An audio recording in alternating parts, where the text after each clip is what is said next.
मेरे प्यारे दोस्तों, मेरे जिगरी दोस्तों, आज हम पढ़ेंगे क्लास 12th का जो मैथ का जो इम्पोर्टेंट चैप्टर है समाकलन। इसको इंग्लिश में कहा जाता है इंटीग्रेशन। समाकलन का मतलब होता है कोई दो छोटी छोटी चीजें हो, ठीक है, फंक्शन हो, उसको जोड़ दिया जाए तो ये क्या कहलाता है? इंटीग्रेशन कहलाता है, समाकलन। ठीक है, तो हमने डिफरेंशिएशन के बारे में कुछ पढ़े थे। अब ध्यान दीजिए, डिफरेंशिएशन माने होता है अवकलन। अवकलन का ही उल्टा क्या कहलाता है? मेरा समाकलन कहलाता है। Opposite of the differentiation is called integration. ठीक है, अवकलन का प्रतिलोम संक्रिया को ही क्या कहते हैं? समाकलन कहते हैं। लिखा डिफिनेशन में लिखा है। समाकलन का प्रतीक इस तरह होता है, इस तरह से, इस देखे होंगे, इस तरह का होता है, चिन्ह होता है, तो इसे समाकलन कहते हैं। जिसे इसी चिन्ह द्वारा प्रदर्शित करते, यदि किसी फलन एफ का सापेक्ष कर रहे हैं, अवकलज कर रहे हैं, तो उसका एक बार क्या अवकलज कर देंगे ना, तो अवकलन कहला जाएगा। जब इसको हम क्या करेंगे, पलट देंगे, उल्टा कर देंगे, तो क्या हो जाएगा? समाकलन कर देंगे। ठीक है, इसमें इसमें क्या अवकलन हम पढ़ते थे, उसमें अचर राशि नहीं आते थे, इसमें अचर राशि आएगी। अचर राशि का मतलब होता है जो कांस्टेंट वैल्यू होगा, क्योंकि जब देखो दो चीजें आपस जुड़ती हैं तो उसकी कुछ न कुछ वैल्यू आ जाती है, आती है ना, उसी को अचर राशि कहते हैं, कांस्टेंट ऑफ इंटीग्रेशन कहते हैं। इसे सी से प्रदर्शित करते हैं। जैसे एक फार्मूला दिया हुआ समाकलन के कुछ मानक सूत्र है, देखिए हम पढ़ रहे हैं। पहला, integration of x to power n d x. Integration of x to power n d x बराबर होता है x to power n plus one upon n plus one plus C. दिया ना, दिखाई दे रहा है ना?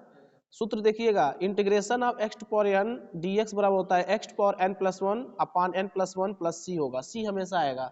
ये दो तरह के समाकलन होते हैं, एक डिफिनिट होता है, एक इनडिफिनिट होता है। जो अभी बात कर रहे हैं इनडिफिनिट की बात कर रहे हैं, अनिश्चित समाकलन, ऊपर लिखा होगा अनिश्चित समाकलन। इनडिफिनिट, इनडिफिनिट में क्या होता है कि जो आपके लोअर लिमिट अपर लिमिट वो नहीं आते हैं। आगे चल करके देखेंगे, ये जो होता है ना सांप की तरह बना है ना, इधर इधर देखिए, इसे बना है ना, इसे बना है ना, ऊपर पाई बाई 2 जीरो हो जाएगा, वो डिफिनिट में आ जाएगा।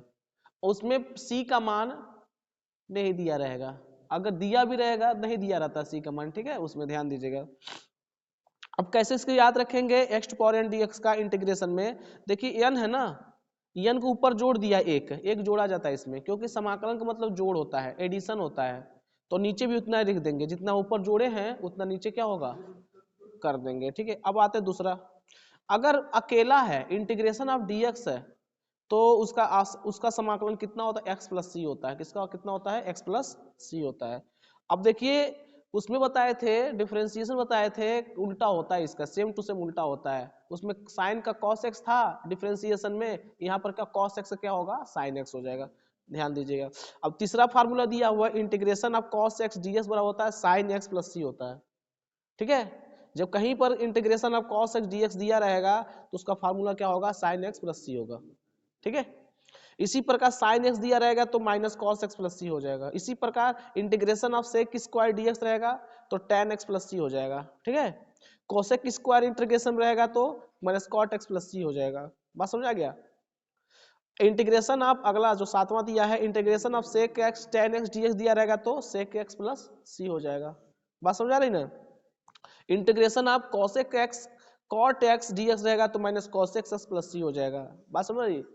समझ में आ रही बात ना? तो इससे कैसे ही आएगा, बार बार प्रैक्टिस जब करेंगे क्वेश्चन में, ठीक है, तो अपने आप फार्मूले क्या हो जाएंगे? तैयार हो जाएंगे। तो एक बार दो बार इसको लिख लेंगे, ठीक है, अपने आप धीरे धीरे क्या क्या बना हुआ। देखिए अब आ जाते हैं, अगर यहाँ दिया हुआ है 9वां, integration of d x upon under root 1 minus x square, किसका फार्मूला होता है? साइन इनवर्स एक्स का होता है, प्लस सी आ जाएगा। अगर यहाँ का दिया हुआ है integration of d x under root 1 minus x square दिया हुआ है, तो क्या लिख देंगे? Sine inverse x plus c दिखे। इसी प्रकार देखिएगा, इसी प्रकार हम क्या कर सकते हैं, minus cos square cos inverse x plus c भी लिख सकते हैं ना। बस क्या करना, माइनस लगा देना है। ये बस यहाँ पर माइनस क्यों लगाना रहेगा? क्यों क्या लगाना रहेगा? माइनस। जैसे दिया है ना, minus D x upon under 1 minus x square, तो माइनस के कारण ही उसमें क्या हो जाएगा? Minus cos cos inverse x हो जाएगा। ठीक है, अगर प्लस रहेगा तो साइन इनवर्स एक्स होता है, और वही माइनस हो जाता है तो कॉस इनवर्स एक्स हो जाता है। ठीक है, फार्मूले क्या है? दोनों एक ही है। बस हो रहा है, समझ में आ रही ना? अगला देखिए दिया है, अगर integration of dx upon 1 plus x square दिया हुआ है तो tan इनवर्स x हो जाएगा प्लस c हो जाएगा, वही माइनस में आ जाएगा। Integration of minus dx upon integration of dx upon 1 plus x square minus में रहेगा तो किसका आएगा, cot inverse x plus c आ जाएगा, आएगा ना। हाँ बस माइनस प्लस रहेगा तो किस में आएगा, प्लस रहेगा तो tan इनवर्स x आएगा, प्लस रहेगा तो tan इनवर्स x आएगा, और जो वही माइनस रहेगा तो क्या आ जाएगा, cot इनवर्स x आ जाएगा। ठीक है, बस समझ रहा है ना। अरे याद रखिए जैसे integration dx upon 1 plus x square है ना, तो कितना आया, tan इनवर्स x आ गया प्लस c आ गया, और उसी का क्या उल्टा क्या होता है, माइनस cot इनवर्स x हो जाएगा। tan लिखेंगे तो प्लस लिखेंगे और cot लिखेंगे तो माइनस लिखेंगे, इतना याद रखना है। अगला देखिए, integration of dx upon dx under root x square minus 1 किसके लिए आएगा, sec inverse x plus c आएगा, और उसी को क्या करना, उसी सूत्र को अगर माइनस में लिखना है तो कोसेक इनवर्स हो जाएगा, माइनस में प्लस क्या हो जाएगा, सी हो जाएगा। बराबर देख लीजिए, integration of e to power x dx का क्या होता है, इंटीग्रेशन क्या होगा, e to power x plus c होता है, e टू पावर x कभी नहीं बदलता है। ठीक है, चाहे डिफरेंशिएशन ले लें चाहे इंटीग्रेशन ले लें, e टू पावर x कोई बदलता नहीं है।